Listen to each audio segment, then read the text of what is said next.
لشکر دے کے اور گورنر مکہ کی طرف خط روانہ کیا، اور اسے یہ بھی خبر ہو گئی کہ مدینہ سے حسین بن علی ہجرت کر گئے ہیں اور انہوں نے بیعت کرنے سے انکار کر دیا ہے۔ اللہ سمجھ، حضرت امام حسین رضی اللہ تعالیٰ عنہ جب مکہ شریف میں پہنچے تو لوگ اس وقت چونکہ رمضان کے بعد حج کے لیے لوگوں کا آنے جانے کا سلسلہ شروع ہو چکا تھا، لوگ آپ سے ملنے کے لیے جوک در جوک آ رہے تھے، سبھی لوگوں کی زبان پہ اسی حالت پر باتیں ہو رہی تھی کہ یزید تخت نشی ہو گیا ہے، یہ بددین وہ بددینی کو عام کر دے گا، یہ شریعت مصطفیٰ کے تقدس کو پامال کر دے گا، سب لوگ اسی پہ بات کر رہے تھے۔ حضرت امام حسین سے بھی لوگ الگ الگ مشورے لے رہے تھے کہ آپ کا خیال کیا ہے؟ اللہ سمجھ، ادھر یہ حال ہے، ادھر کوفہ کا عالم یہ ہے کہ کوفہ اس وقت کیپٹل سٹی تھا، دارالحکومت تھا، چونکہ حضرت علی مرتضیٰ رضی اللہ تعالیٰ جب وہاں پہ دارالحکومت قائم کیے تو آپ کے ماننے والے اور مسلمانوں میں سے کئی لوگوں نے اسی شہر کو اپنا دارالحکومت بنا دیا تھا۔ کوفہ اور بصرہ ایک بڑا شہر بن چکا تھا۔ جب کوفہ میں بھی یہ بات عام ہوئی کہ حضرت امیر معاویہ کا وصال ہو گیا ہے، یزید تخت نشی ہوا ہے، اللہ سمجھ، یزید کے تخت نشی کے بعد اہل کوفہ میں بھی بے چینی پھیل گئی، اہل بصرہ میں بھی بے چینی پھیل گئی، اور اہل کوفہ میں یہ بھی خبر پہنچ گئی کہ حضرت حسین بن علی نے یزید کی بیعت سے انکار کیا ہے، اور انکار ہی نہیں بلکہ آپ اس سے کنارہ کرتے ہوئے مدینہ سے مکہ کی طرف ہجرت کر چکے ہیں۔ اہل کوفہ میں جب آپ بات پہنچی تو اہل کوفہ نے حضرت امام حسین کو خط بھیجنا شروع کر دیا کہ ہم یزید بن معاویہ کو بدل چاہتے ہیں، اے حسین بن علی، ہمارے لیے آپ سے بڑھ کر کوئی رہنما کون ہو سکتا ہے؟ ہمارے لیے آپ سے بڑھ کر کوئی سچا مرشد و ہدایت دینے والا کون ہو سکتا ہے؟ ہمارے لیے آپ کی بارگاہ کے علاوہ ہمارے لیے کوئی پناہ لینے کی بارگاہ کیا ہو سکتی ہے؟ اے حسین بن علی، ہم یزید کو تخت نشی ہوتے ہوئے نہیں دیکھنا پسند کرتے، اس کے ہاتھ پر بیعت نہیں کرنا چاہتے ہیں، ہم ان کے کردار سے واقف ہیں، ان کے عادات سے واقف ہیں، ان کی بددیانی سے واقف ہیں۔ اے حسین بن علی، ہم آپ کے حمایت میں بیعت کرنا چاہتے ہیں، آپ کے ہاتھ میں بیعت کرنا چاہتے ہیں۔ برادران ملت اسلامیہ، کوفہ کے سرزمین سے خطوط پہ خطوط آ رہے ہیں، حضرت امام حسین کے پاس آئے دن نئے نئے خطوط آ رہے ہیں۔ حضرت امام حسین کے سامنے ایک طرف کوفہ سے آئے ہوئے خطوط ہے، دوسری طرف سے حج کے لیے آئے ہوئے مسلمانان عالم کا وہ جم غفیر ہے، حضرت امام حسین اسی پہ گفت و شنید کر رہے ہیں، مگر ایک خط حضرت امام حسین کو ایسا ملا جس پہ انہوں نے آخرت کا ذکر کیا۔ حضرت امام حسین نے اپنے ساتھیوں سے برجستہ اس وقت اپنا فیصلہ سنایا، کہا کہ میں ہر حال میں کوفہ کی طرف کوچ کروں گا، اس لیے کہ جتنے خطوط آئے ہیں ان خطوط کی حقیقت یہ ہے، اور ان خطوط کی وجہ سے مجھ پر یہ حد اور لازم ہوتا ہے کہ میں مسلمانوں کے رہنمائی کے لیے آگے جاؤں، میں باطل کے خلاف سرپرستی کے لیے آگے بڑھوں، لوگوں کے لیے میں آگے بڑھوں۔ حضرت امام حسین رضی اللہ تعالیٰ عنہ نے اپنے ساتھیوں کو یہ کہا اور بردستہ آپ نے فیصلہ کیا۔ کچھ لوگوں نے مشورہ دیا کہ ایسا کریں کہ آپ نہ جائیں، اس لیے کہ کوفیوں کے عادات بھی، ان کی بے وفائی بھی مشہور تھی۔ کئی لوگوں نے کہا کہ کوفی اپنے وعدے پہ سچے نہیں ہوتے ہیں، وہاں کے حالات کے بارے میں نہیں صحیح کہا جا سکتا ہے، چنانچہ آپ کو کسی نے حضرت مسلم بن عقیل کو پیشگی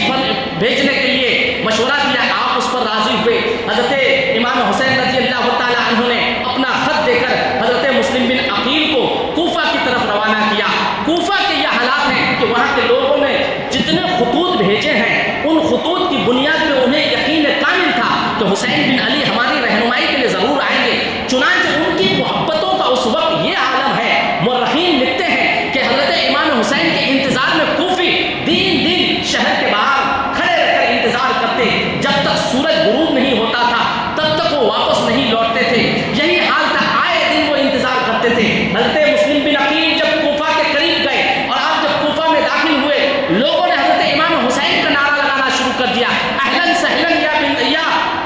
ابن رسول اللہ، اہلاً سہلاً یا ابن علی المرتضیٰ، اہلاً سہلاً یا ابن فاطمہ زہرا کے نعرے لگنے لگے۔ اللہ سمجھ، لوگوں نے سلام کیا، حضرت مسلم بن عقیل نے لوگوں کا سلام دیا، پہچاننے والوں نے یہ پہچانا کہ یہ حسین بن علی نہیں بلکہ یہ مسلم بن عقیل ہے۔ حضرت امام مسلم کا پرزور کوفہ میں استقبال ہوا، لوگوں نے بیعت کی، جوگ در جوگ لوگ ملنے آتے رہے۔ اللہ سمجھ، یہ حالات تھے۔ ایک دو دن میں یہ حالات دیکھنے کے بعد حضرت مسلم بن عقیل نے وہاں کے حالات کے خبر گیری کے لیے آپ نے خط روانہ کر دیا حضرت حسین بن علی کے پاس کہ یہاں کے یہ معاملات ہیں۔ برادران ملت اسلامیہ، جب حضرت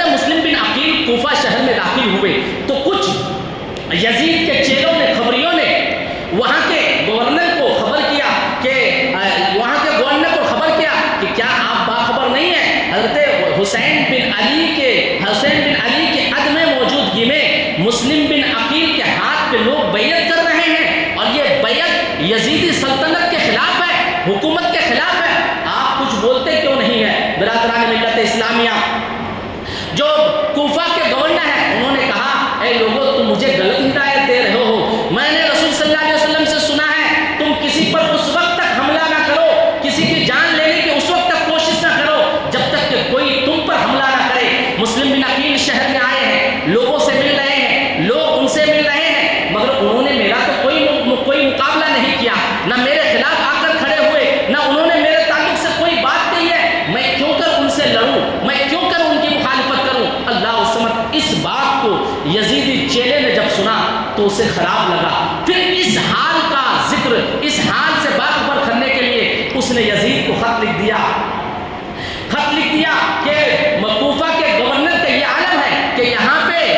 حسین بن علی کے لیے مسلم بن عقیل آئے ہیں اور وہ ان کے لیے بیعت کر رہے ہیں، آپ کی حکومت کے خلاف یہاں پہ آوازیں اٹھ رہی ہیں، آپ کے خلاف لوگ بیعت کر رہے ہیں، مگر یہاں کا گورنر ہے کہ یہ نعمان بن بشیر ہے کہ یہ کچھ کرنے کو راضی نہیں ہے، یہ ٹھنڈے پڑے ہوئے ہیں، یہ ایک دم ہی خاموش ہیں، کچھ نہیں کر رہے۔ اللہ الصمد جب یزید نے یہاں سے بھی یہی منفی خبر سنا، ایک تو اسے تکلیف ہوئی کہ مدینہ سے خبر ملی حسین بن علی نے بیعت سے انکار کر دیا، دوسری تکلیف تو یزید کے لیے یہ خبر تھی کہ عبداللہ بن زبیر نے مکہ میں میرے لشکر کو شکست دے دیا، تیسری اس کے لیے تکلیف دہ خبر یہ ہے کہ کوفہ میں میری حکومت کے خلاف لوگ بیعت کر رہے ہیں اور حسین بن علی کا انتظار ہو رہا ہے، حسین بن علی کے غیر موجودگی میں ان کے مسلم بن عقیل کے ہاتھ پہ لوگ بیعت کر رہے ہیں۔ اللہ الصمد برادران ملت اسلامیہ، ادھر یزید مزید بے چین ہوا، گھبرایا، اور اس نے پھر مشورہ کرنے کے لیے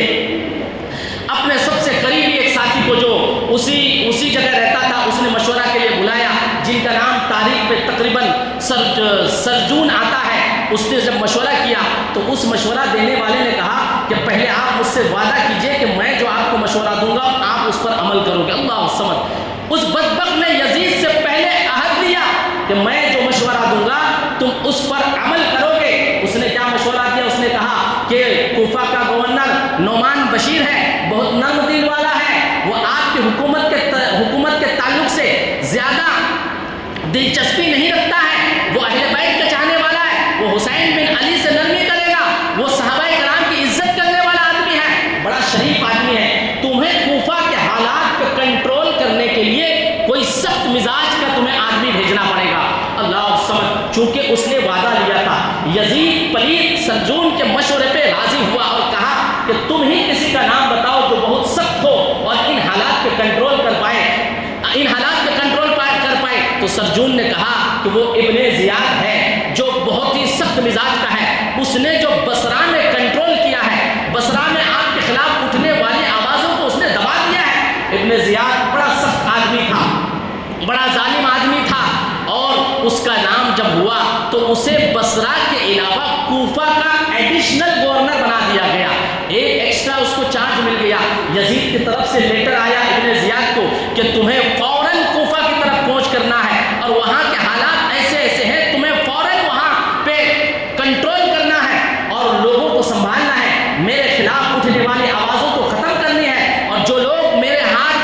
خلاف آوازیں اٹھا رہے ہیں ان کے تعلق سے تم فوراً ایکشن لو، چاہو تم اسے قتل کرو، قید کرو، میری مخالفت کی ہر آواز کو تم دباؤ۔ ابن زیاد کو جب یہ خط آیا، وہ بصرہ میں تھا، وہ خوشی کے مارے اچھلنے لگا کہ بصرہ کی گورنری کے علاوہ مجھے کوفہ کا گورنر بنایا گیا ہے۔ اب اس نے